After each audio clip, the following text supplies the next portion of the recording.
Oh yeah, it's Friday. Let's take a look at the price action and see what happened and see what kind of opportunities that we got through this day's price action. So this is the Thursday into Friday morning, and I did mark the high for the evening and the low for that evening.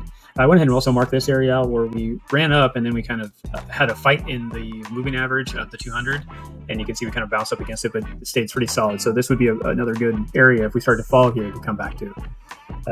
As we opened up the session change, we were bouncing along the top of the line that we had marked for support and resistance. I was holding it for support. Then it ran up and hit this line here. If you go back in history, just point out that this line is holding support. So these were marked just like I marked these here. I just have left them on the chart and showing that it's in its channel. So we are, when this broke up and almost came out of the channel, then it ran back down and broke this area.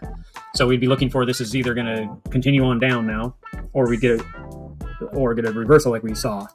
And what I would go to is the one thing that we look at the MACD, we're in the bullish area now. We came out of the bearish, crossed the zero line and got into the bullish area for the day. The other thing is what I'd want to see is us to stay the fast moving average on top of the slow moving average. You can see that it crossed right through here. That would have been this little dip here, but we reversed it pretty quick. And then we saw the stochastic push back up. So we can use the 1 minute to help us get into this trade. Today would be a rough day to take trade just because the price action didn't really move a lot and it was pretty choppy. This is the area right here on that 15 minute, looking at the 1 minute here. We have these indicators that we talk about. This is the 15-in-1 strategy indicator that you see the long entry in the MACD, and then this little buy and sell is our color changer, and it's these the 30 and the 50 moving average. And when they're crossing to go up, they're green, crossing to go down, they're red. So you can see that we did get this. I don't like that it's on the left side of the 15 line. So I can check this as a yes. So let's check that as a no and check this as a no. But the entry we did get right here, we have the bull flag.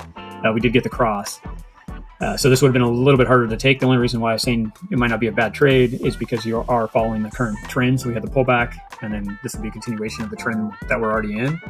So if I was going to look at taking this trade up, I would be looking at getting in somewhere here on this cross area because we already hit the buy zone. I guess for a safer trade, if you were looking at this, since all these indicators are pushed forward, we got the cross here, and then this is the support and resistance that we were coming up to. You could have looked at taking the trade there, and then the MACD, you would look at using this area or this area for support, and then let it go ahead and trade up, and then use your 5 minute to get out of this trade. So let's go into the 5 minute here.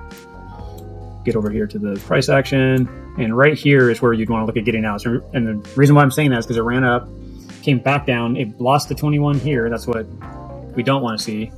This would have came back to pretty much testing this line here, and now I'd want to see this have continuation. And you can see when it got up here, it instantly, all the candles just died and burned out and started to roll over. So right in here, you'd want us to say, you know what, I'm just going to take my capital off, and this trade's a little over a half to 0.5 to 1, 0.6 to 1, depending on where you put your stop. So it's still want to put a little bit of profit in your trading account today. Definitely what we're pointing out and why I show these strategies, because the whole idea is to get in when the market's moving the direction you want and be able to not get stopped out. And again, know when to get out, so that way you can always take profit. Now, the rest of the day, we did kind of just trade sideways. If you go into the 15, you can see that we are sitting in more downwards pressure.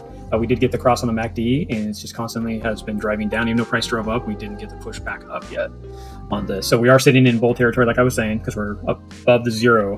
But these fast moving averages under the slow moving average, which is considered a bearish downwards pattern. We did see the breakdown here on the stochastics, and we're continuing to trend down. Now this may just be a pushback, something like this. If you're going to draw a pattern on this right now, you are kind of sitting in this type of pattern. And this may just continue to trade down a little bit through here. And if you're saying, well, what's going to help us out, we have to go to some longer time frames and look at that information.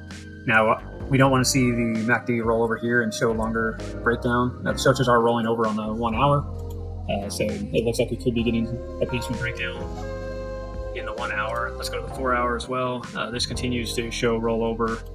The MACD right now is still positive, though, or bearish, if you want to say, and it is trying to push itself through the zero line to get to the bulls on both sides. So it's not bearish anymore. Obviously, this is going to roll with the 15 minutes. So we could see this draw back down into this 21 or into this area, test this support that we had already put on here. This has been a range bound that you saw in the 15-minute, and we tried to break above it, and we're breaking back down. So let's go back into the 15-minute. That's what, for this to show any sign or any signal, we need to get back above this current area that we're starting to fight for right now, and then get back above this channel and start to show that we're going to break out and do a run up. If that is the case, you could just draw a pole from here to here. This would give you an idea of target, so almost 87,000. If this starts to actually show more rollage and more breakdown, then in that case, you could use the same target in a breakdown this way. We'll have to just kind of see how things have to transition out through the evening here in the price action. As of right now, though, yeah, I would kind of hold back on price just because they're low volume on Friday. But thank you guys. Have a great weekend, and we'll see you after on the weekend recap.